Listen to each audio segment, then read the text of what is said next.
भारत और नेपाल के रिश्ते हमेशा से बहुत अच्छे थे, लेकिन ऐसा क्या हुआ कि हजारों नेपाली लोग प्रदर्शन करने के लिए सड़कों पर उतर आए।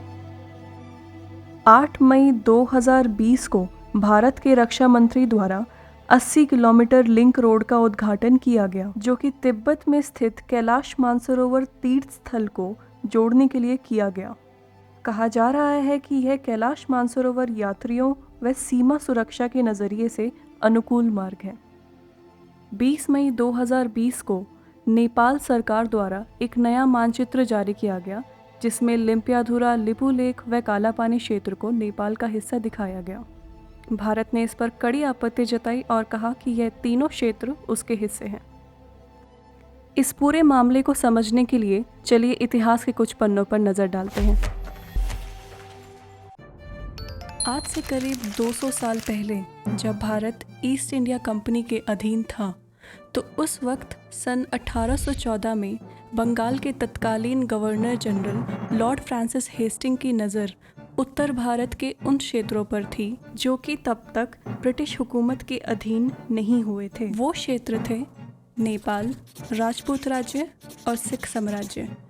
ब्रिटिश हुकूमत ने राजपूत राज्यों के साथ सहायक गठबंधन की स्थापना कर दी थी।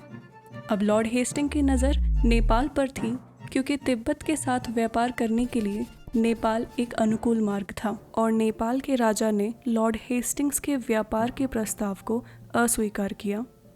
लॉर्ड हेस्टिंग्स ने इस नामंजूरी को एंग्लो गोरखा युद्ध में तब्दील कर दिया, जो कि सन 1814 से लेकर 1816 तक चला। इस लड़ाई में नेपाल के हारे जाने पर समझौते के तौर पर ट्रीटी ऑफ सगोली हुई, जिसे सगोली संधि के नाम से भी जाना जाता है। इस संधि को माध्यम बनाकर ब्रिटिश हुकूमत ने गोरखा साम्राज्य के जीते हुए राज्य जैसे हिमाचल प्रदेश का कुमाऊं रीजन व उत्तराखंड का गढ़वाल रीजन, सिक्किम व दार्जिलिंग भी ले लिया गया। इस संधि के तहत एक और बड़ा बदलाव किया गया, जो कि आज भी चर्चा का विषय बना हुआ है। ब्रिटिश हुकूमत द्वारा नेपाल के क्षेत्र को 2 नदियों के माध्यम से तय कर दिया गया था, जिसके अनुसार नेपाल की पश्चिमी बाउंड्री महाकाली नदी से तय की गई और नेपाल की पूर्वी बाउंड्री मेची नदी से तय की गई। उस दिन से लेकर आज तक भारत और नेपाल की पश्चिमी व पूर्वी बाउंड्री इन्हीं 2 नदियों के माध्यम से देखी जाती है और यही नदी भारत व नेपाल की सीमा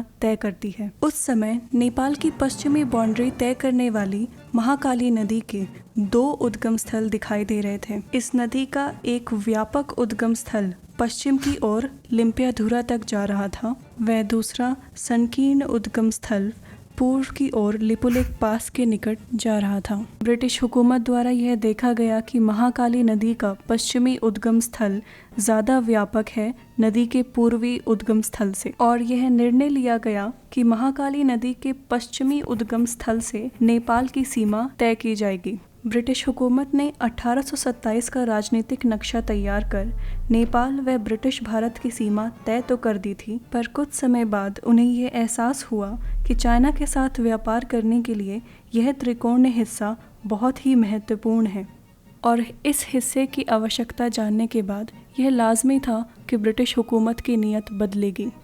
सन 1860 के दशक में ब्रिटिश हुकूमत ने बड़े ही चालाकी से राजनीतिक नक्शा बदल दिया और नेपाल व ब्रिटिश भारत की सीमा महाकाली नदी के पूर्वी उद्गम स्थल से तय कर दी गई। 1865 के नक्शे में ब्रिटिश हुकूमत ने नेपाल की सीमा महाकाली नदी के पूर्वी उद्गम स्थल से दिखाई, जिससे यह साफ होता है कि ब्रिटिश हुकूमत ने बिना किसी समझौते के नक्शा जारी कर नेपाल व ब्रिटिश भारत की सीमा बदल दी और लिम्पियाधुरा, लिपुलेख व कालापानी ब्रिटिश भारत ने हासिल कर लिया। उस वक्त नेपाल साम्राज्य ने इस बदलाव पर कोई आपत्ति नहीं जताई और तब से लेकर जब तक भारत ब्रिटिश राज से आज़ाद हुआ वही सीमा मानी गई और भारत के स्वतंत्र होने के बाद भी वही सीमा चलती रही। नेपाल के राजाओं को कभी ब्रिटिश हुकूमत द्वारा बनाई गई इस अनौपचारिक सीमा से आपत्ति नहीं हुई और उन्होंने अपने सरकारी नक्शों से इस क्षेत्र को बाहर ही रखा।